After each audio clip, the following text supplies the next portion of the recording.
नमस्कार दोस्तों, महिला और बाल अपराध की एक और क्लास हम कंटिन्यू करते हैं। तो चलिए शुरू करते हैं आज की क्लास। सबसे पहले पढ़ेंगे हम पॉक्सो लैंगिक अपराधों से बालकों का संरक्षण अधिनियम 2012। यह अधिनियम 14 नवंबर 2012 को लागू हुआ। इस अधिनियम की धारा 3 क्लॉज 1 पर्यवेक्षण लैंगिक हमले के बारे में बताती है। धारा 3 क्लॉज 2 16 वर्ष से कम बालक बालिका से पर्यवेक्षण हमला के बारे में बताती है।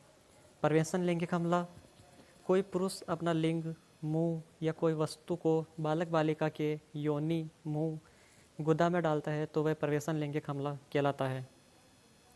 धारा 3 के अंतर्गत 10 वर्ष से आजीवन कारावास का प्रावधान है।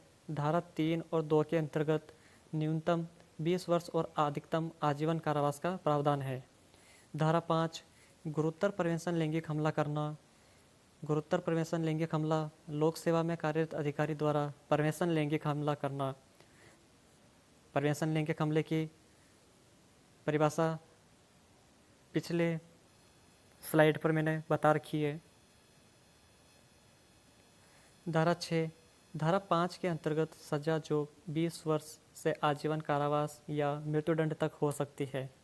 धारा 7 लैंगिक हमला कर अर्थात पुरुष द्वारा किसी अन्य के योनि, स्तन, गुदा या लिंग को स्पर्श करना। धारा 7 की सजा न्यूनतम 3 वर्ष से 5 वर्ष तक है।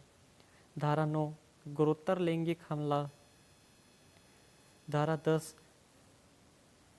9 की सजा 5 वर्ष से 7 वर्ष तक का प्रावधान है। धारा 11 लैंगिक उत्पीड़न करना। धारा 11 की सजा 3 वर्ष तक का कारावास।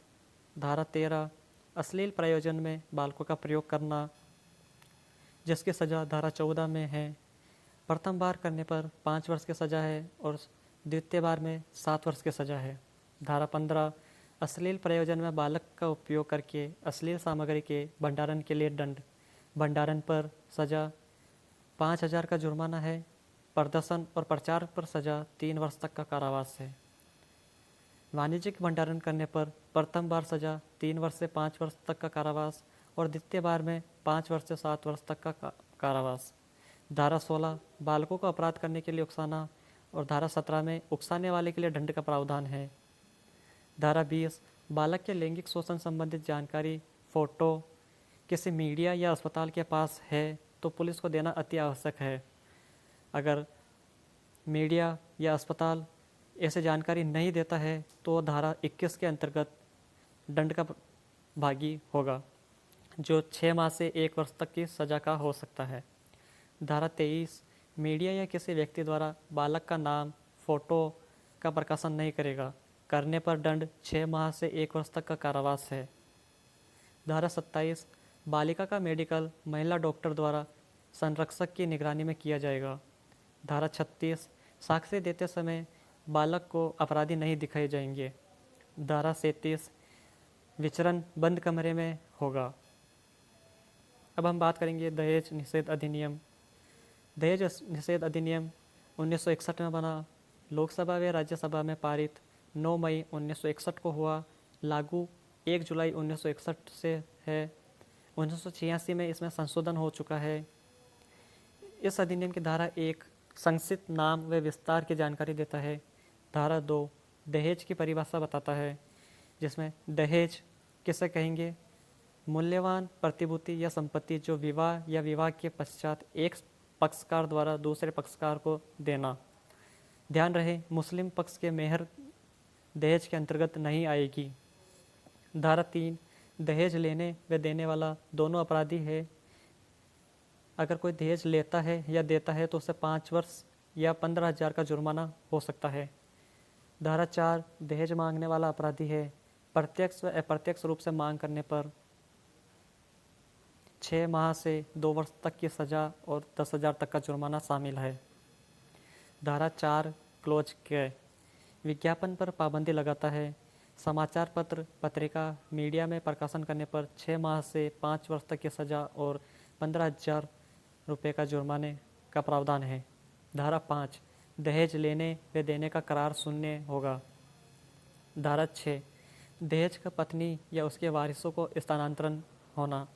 विवाह के 3 माह में दहेज पत्नी को अंतरित किया जाना आवश्यक है। 18 वर्ष से कम होने पर, बालिग होने पर 3 माह के अंदर उसे अंतरित किया जाना चाहिए। अगर 3 माह में उसे अंतरित नहीं किया जाता है तो 6 माह से 2 वर्ष तक की सज़ा और 5,000 से 10,000 तक का जुर्माना का प्रावधान है। मृत्यु पश्चात वारिस को मिलेगा। मृत्यु 7 वर्ष के भीतर होने पर और वारिस नहीं होने पर लड़की के माता पिता को दहेज अंतरित किया जाएगा। धारा 7, अपराधों का संज्ञान लेना। महानगर मजिस्ट्रेट व प्रथम वर्ग का न्यायिक मजिस्ट्रेट द्वारा लिया जा सकता है। धारा 8, अपराधों का कुछ प्रयोजन के लिए संज्ञेय व अजमानतीय और असमन्वय होना। धारा 8 के कुछ मामलों में सबूत का भार। धारा 3 व 4 का आरोप लगने पर वह व्यक्ति ही साबित करेगा कि वह अपराधी नहीं है। ये धारा 8 के अंदर है। धारा 8 खे दहेज प्रतिषेध अधिकारी की नियुक्ति राज्य सरकार करेगी। दहेज निषेध अधिकारी का कार्य साक्ष्य एकत्र करना होगा। धारा 9 केंद्र सरकार की नियम बनाने की शक्ति। धारा 10 राज्य सरकार की नियम बनाने की शक्ति।